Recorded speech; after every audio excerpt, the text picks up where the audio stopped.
Bonjour les amis, nouvelle vidéo aujourd'hui pour parler de Fuentes qui a tenu des propos totalement fous. C'est sûrement une des choses les plus fous que j'ai jamais entendues de la part de quelqu'un d'extrêmement connu qui prend la parole et qui a un énorme succès.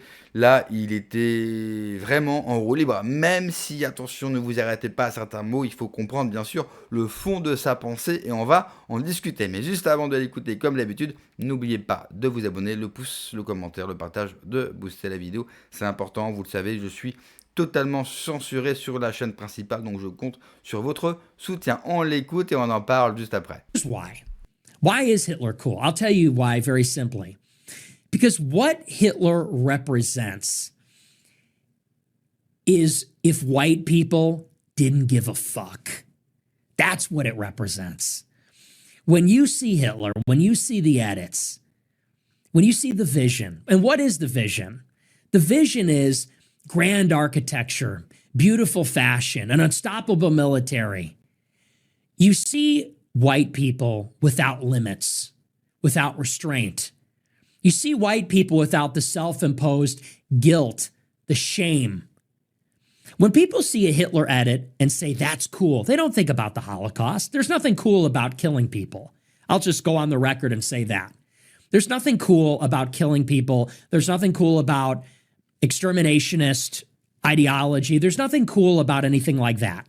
That's not why people are tickled by it. That's not why people are electrified by it. That's not part of the appeal. The appeal is not the weird pagan stuff that took place. The appeal is not the cruelty. The appeal is not the bigotry or the racial hatred. That's not the appeal. The appeal is that we have been living, and by we, I mean Americans, Westerners, white people, Christians, we are living in a time where all we know is self-imposed shame and guilt and self-hatred. Hating ourselves, hating our ancestors, having to apologize, rejecting the self, elevating and supporting the other, the racial and ethnic minority, the immigrant, the refugee, the someone of a different religion, the oppressed, the marginalized, the dysfunctional, whatever.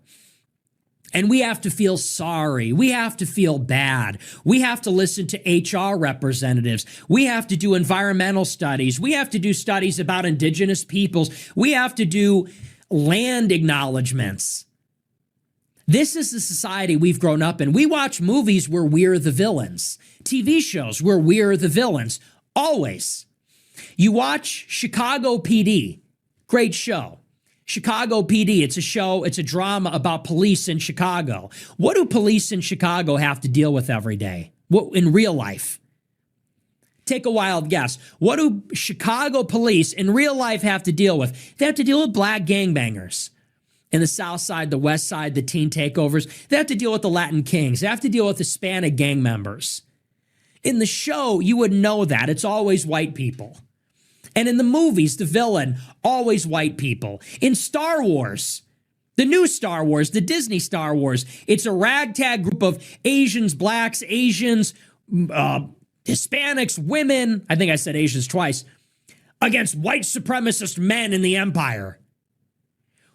It's a self-hatred, and it runs so deep. It's in our cultural language. It's embedded in it.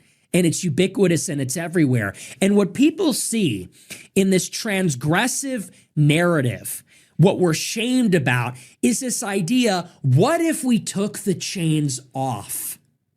What if whites, what if Europeans, what if Americans took the chains off of ourselves, which have been self-imposed? What if we make a decision to think freely, act freely, to do what is best for ourselves, to take care of ourselves, to be proud of ourselves, to be proud of our children, to be proud of our ancestors, to be proud of who we are? What if we did that? That is what is electrifying. That is what excites people. When people see the edits set to hyper-pop music that are energetic, and they see grand displays, they see strength, they see glory, they see beauty, they see ambition, imagination, they see these things. And again, I understand that is not a perfect or even accurate representation of everything that was going on.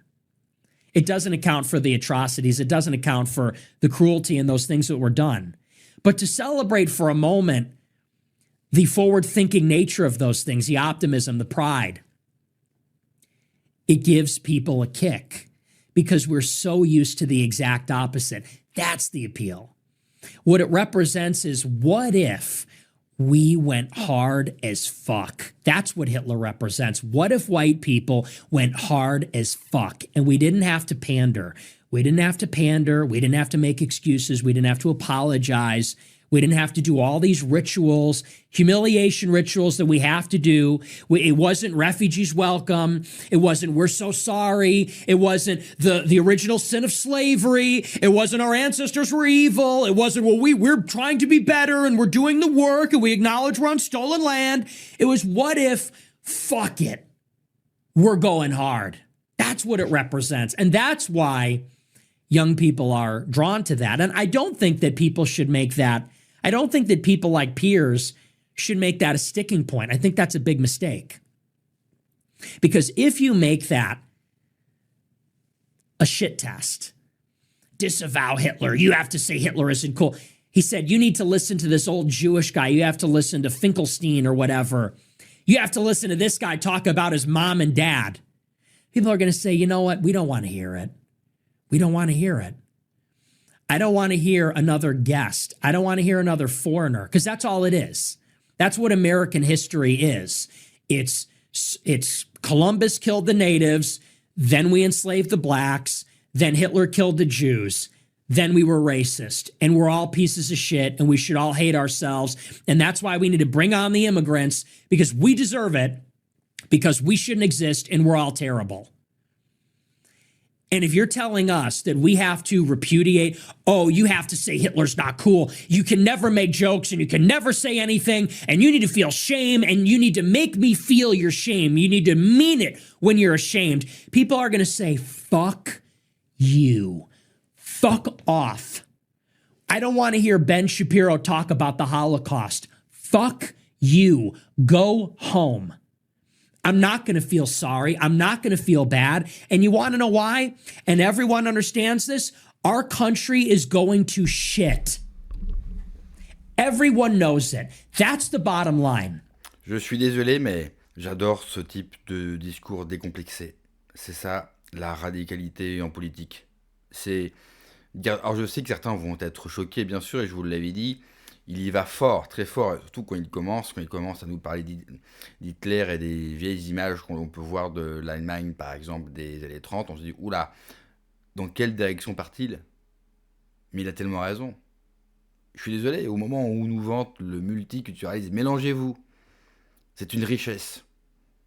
Ben moi j'ai envie de dire, si les Blancs disparaissent de ce monde, si les Blancs n'avaient jamais été là, quelle richesse aurait le monde? Désolé, hein, parce que la plupart des choses, 90% des choses, pour être gentil, qui sont utilisées aujourd'hui dans le confort quotidien des gens à travers le monde, ça a été pensé et créé par qui? Alors oui, bien sûr que le blanc a des responsabilités, parce que les Chinois en ont pas, les Mongols en ont pas, les Arabes en ont pas, les Noirs en ont pas. C'est l'histoire du monde qui est ainsi. Mais c'est vrai qu'il le pointe ça.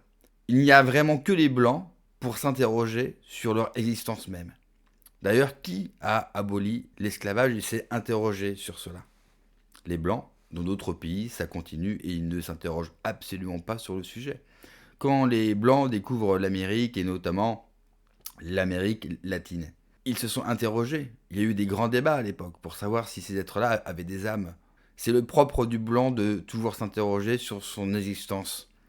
Est-il le bien? Est-il le mal? Ça, c'est vraiment propre aux blancs.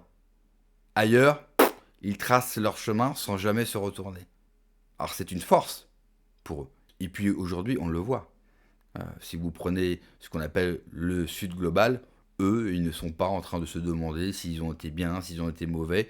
Ils avancent en fait. Et nous, on recule parce qu'on ne veut plus assumer notre génie et notre histoire. On ne veut plus assumer qu'on a émerveillé le monde.